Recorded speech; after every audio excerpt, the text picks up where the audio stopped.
நான் சிறுமையும் எளிமையுமானவன், கர்த்தரோ என்மேல் நினைவாயிருக்கிறார்.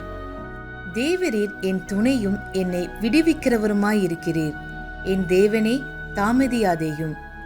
சங்கீதம் 40:17. But I am poor and needy, yet the Lord thinketh upon me. Thou art my help and my deliverer. Make no tarrying, O my God. Psalms 40:17. ஆண்டவரும் இரட்சகருமாகிய இயேசு கிறிஸ்துவின் நாமத்தினாலே God Gooses மினிஸ்ட்ரி சார்பாக இணைந்து ஜெபிக்கிற ஊழியர்கள், யூடியூப் சேனல் வாயிலாக செய்தியை கேட்கிற ஊழியர்கள் மற்றும் தேவ பிள்ளைகள் யாவருக்கும் அன்பின் வாழ்த்துக்கள். தேவனாகிய கர்த்தர் இந்த மாதத்திலே நம்மை வெற்றி சிறக்க பண்ணுவார் என்பதை உறுதிப்படுத்துகிறேன். தேவனாகிய கர்த்தருடைய கிருபையினாலே கடந்த 4 மாதங்களை கடந்து வந்திருக்கிறோம். சூழ்நிலைகள் நம்மை எத்தனையோ விதங்களிலே சோர்வுக்குள் படுத்தியிருக்கலாம். ஆனாலும் அவை எல்லாவற்றையும் ஜெயிக்க தேவனாகிய கர்த்தர் கிருபை செய்திருக்கிறார்.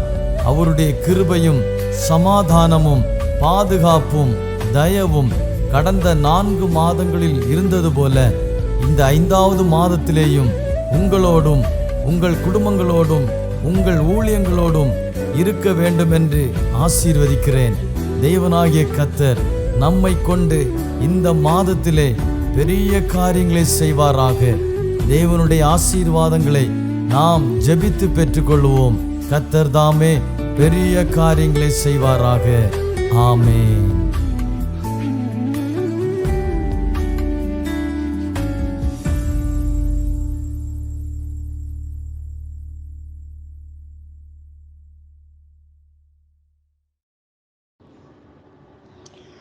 ஆண்டவராக இயேசு கிறிஸ்துவின் நாமத்தினாலே அன்பின் நல்வாழ்த்துக்களை தெரிவித்துக் கொள்கிறேன். அடியனுக்கு இந்த வாய்ப்பை தந்த பாஸ்டர் தோமஸ் பாஸ்டர் அவர்களுக்கும் மற்றும் அனைவருக்கும் இருதயத்தின் ஆழத்திலிருந்து நன்றி செலுத்துகிறேன். தொடர்ந்து இந்த காட்வோஸ் மினிஸ்ட்ரியையும் கர்த்தர் ஒவ்வொரு நாளும் கர்த்தர் ஆச்சரியமாய் நடத்தி வருகிறார். ஒவ்வொருவரும் செய்தி கொடுத்து வருகிறார்கள். அது அநேகருக்கு பிரயோஜனமாக இருக்கிறது. அடியனையும் இதில் இணைத்து கொள்ள தேவன் கொடுத்த நல்ல கிருபை அன்புக்காக கர்த்தருக்கு நன்றி செலுத்துகிறேன். இந்த நாளிலேயும் கூட சிந்தனைக்கென்று எடுக்கப்பட்ட ஒரு வேத வசனம், லூக்கா எழுதின சுவிசேஷம் 13ஆம் அதிகாரம் 30வது வசனத்தை நாம் வாசிக்க கேட்போம். அப்பொழுது முந்தினோர் பிந்தினோர் ஆவார்கள், பிந்தினோர் முந்தினோர் ஆவார்கள் என்றார்.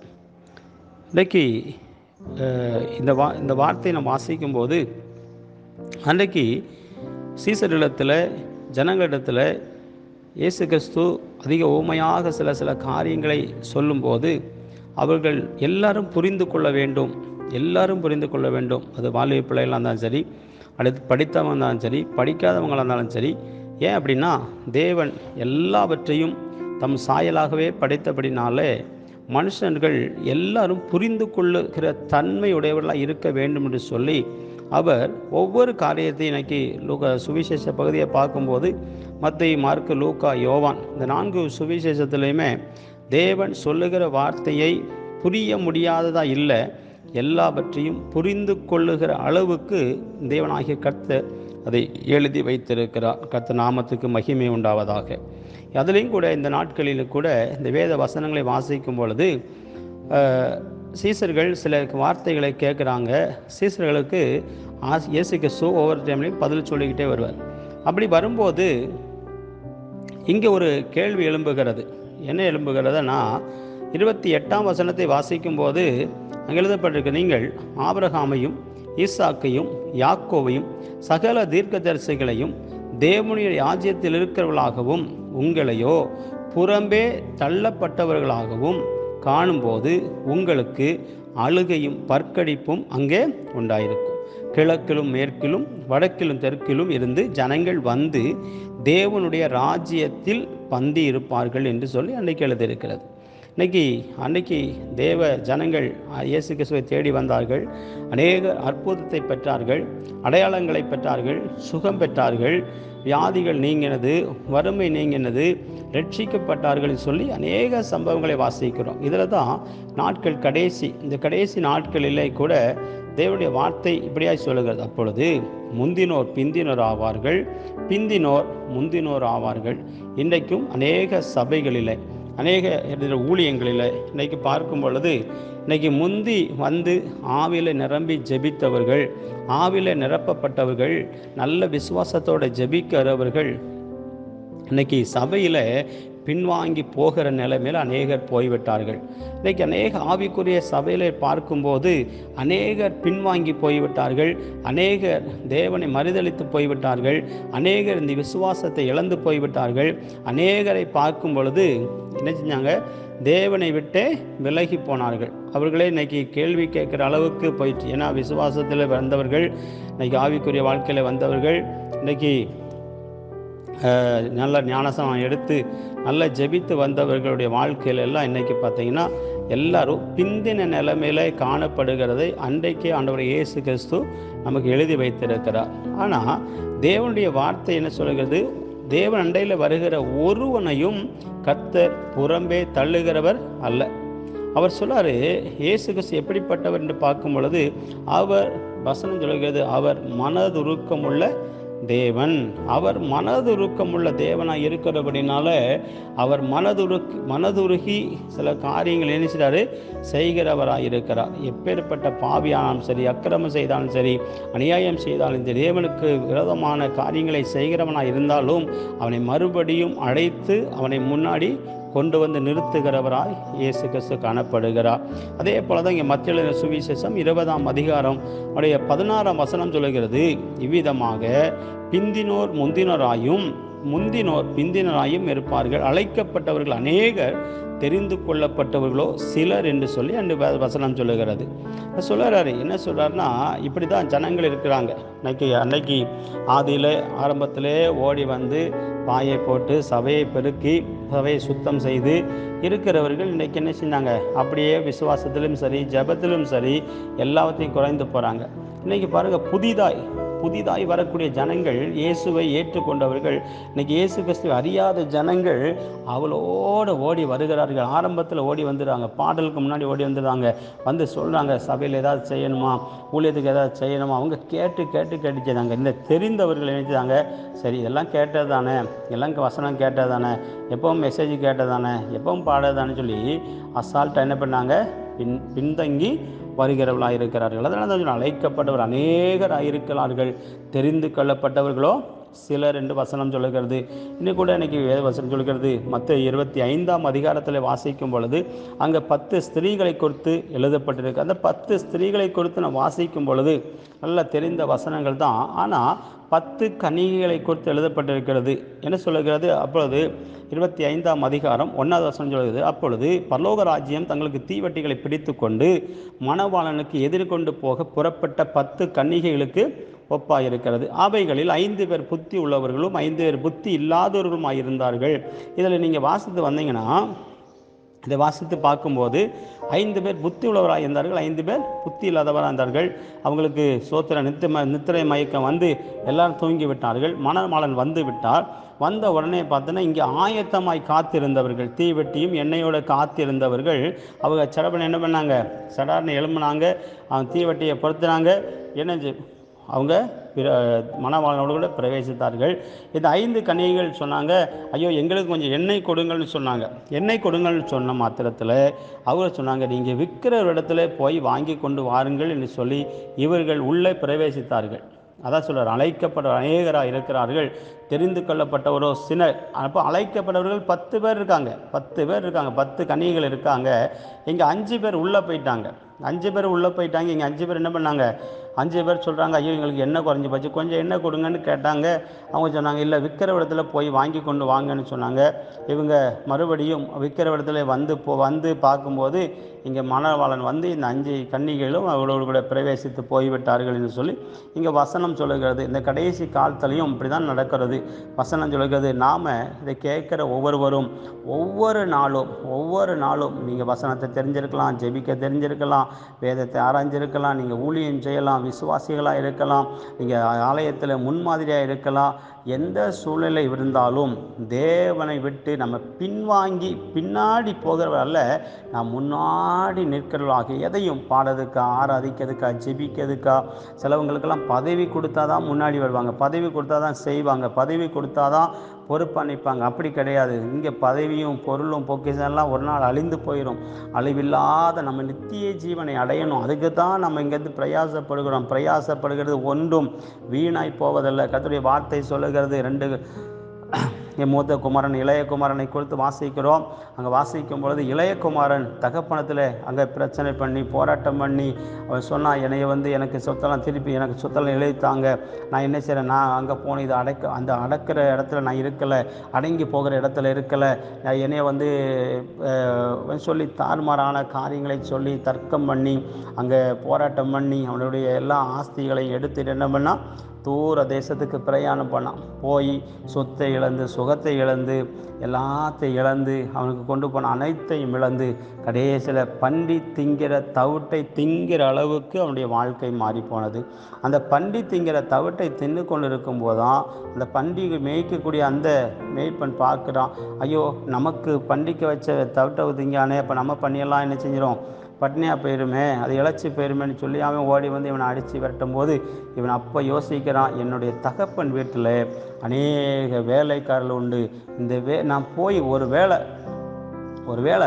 அவருக்கு எங்கள் அப்பாவுக்கு நான் மகனாக இல்லாட்டியும் எங்கள் அப்பாவுக்கு நான் ஒரு மகனாக இல்லாமல் போனாலும் சரி, அத்தனை வேலைக்காரர் இருக்காங்களே, அத்தனை வேலைக்காரில் நான் போனோம்னா ஆண்டவரே பரத்துக்கு வரதாகவும் உமக்கு வரதாகவும் பாவம் செய்துட்டேன்னு சொல்லி அவரை சொல்லி வந்த வேலைக்காரன் ஒருவனாக என்னை வைத்து கொள்ளுங்கன்னு சொல்லி போனால், ஒருவேளை அவர் மனம் இறங்கி அவர் வேலைக்காரனாக வச்சானா ஒரு குடிக்க கஞ்சியோ அல்லது குடிக்க சாப்பாடோ கிடைச்சிடும், நிம்மதியாக இருந்துக்கலாமேன்னு சொல்லி அவன் உணர்ந்தா பாருங்க.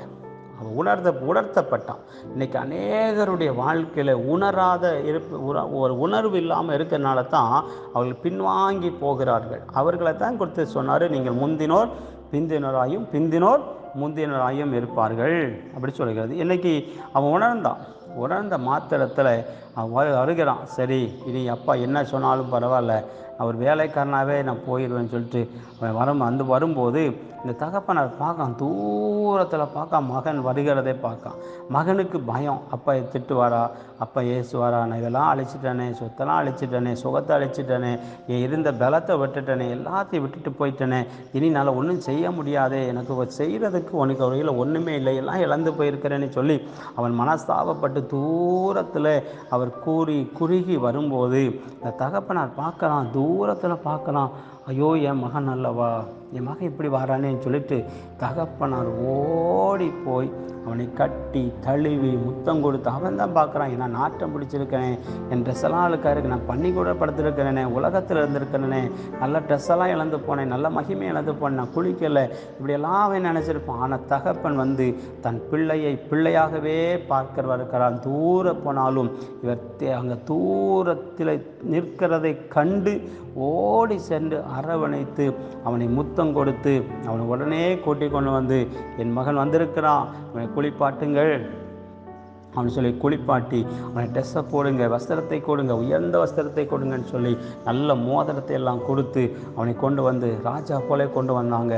என் மகன் என்னை விட்டு நினைஞ்சான், மறித்து போனான், ஆனால் இப்போ வேண்டாம் உயிரோடு வந்திருக்கிறான்னு சொல்லி பயங்கரமான ஆர்ப்பாட்டத்தோடு அவனை சதனை மேன்மையான இடத்துல வைத்தார். இதே போல தான் நம்ம ஒவ்வொருவரும் ஒவ்வொரு நாளும் உணர்ந்து வாழ்ந்து நம்ம பின்னாடி போவதுக்கல்ல, முன்னாடி வந்து ஜெபிப்பதிலும் வேத வாசிப்பதிலும் சபைக்கு கொடுக்கிறதிலும் எல்லாவற்றிலும் நாம் முன்மாதிரியாய் நின்று போவோம். சோத்திரம். கர்த்தர் இந்த வார்த்தையை கேட்டு நம்ம ஒவ்வொருவரையும் ஆசீர்வதிப்பாக. தேவனை அறிந்தவர்கள், தேவனை விசுவாசித்தவர்கள், ஊழியக்காரர்கள், விசுவாசிகள் யாராக இருந்தாலும் நீங்கள் ஒரு நாளும் பின்னாடி நிற்காதீங்க, எல்லா காலத்திலையும் முன்னாடி நின்னுங்க. ஏன்னா தேவ ராஜ்யம் சமீபித்திருக்கிறது. தேவன் இந்த வார்த்தையின்படியே உங்களை ஆசீர்வதிப்பாராக. ஆமேன், ஆமேன்.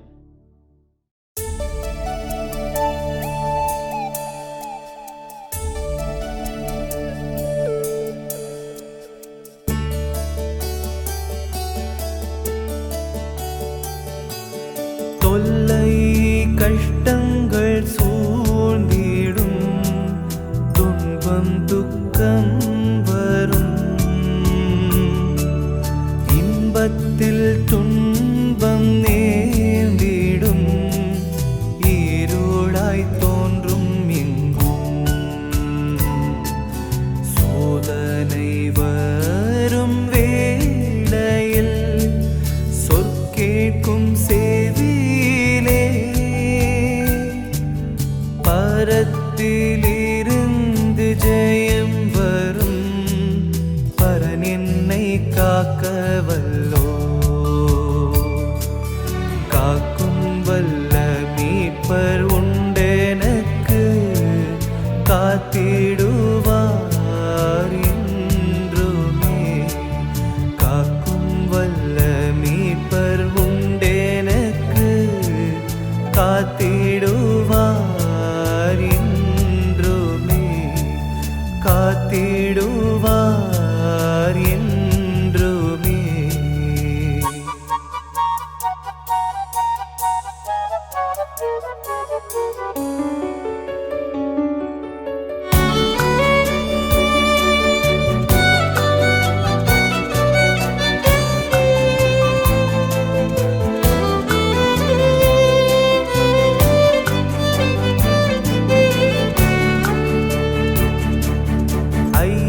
மிகுந்ததோர் காலத்து ஆவி குறைவாதான்,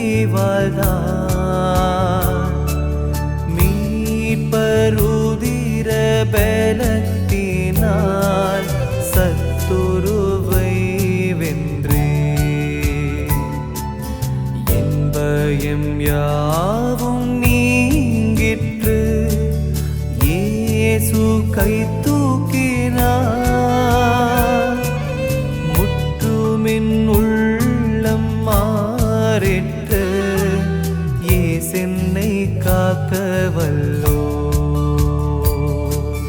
காக்கும் வல்ல மீட்பர் உண்டெனக்கு, காத்திடுவார் என்றுமே.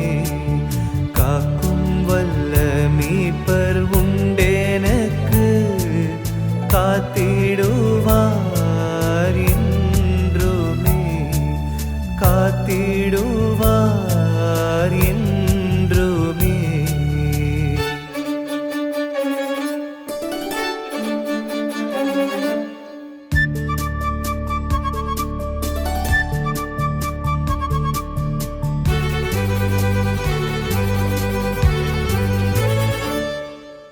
என்ன வந்தாலும் நம்புவேன் என் நேச மீட்பரை, யார் கைவிட்டாலும் பின் செல்வேன் எனது இயேசுவை. அகல ஆழ உயரமாய் எவ்வளவு அன்பு கூர்ந்தார், என்ன துன்பங்கள் வந்தாலும் அவர் என்னை கைவிட மாட்டார். காக்கும் வல்ல மீட்பர் உண்டெனக்கு, காத்திடுவார் என்றுமே. காக்கும் வல்ல மீட்பர் உண்டெனக்கு, காத்தி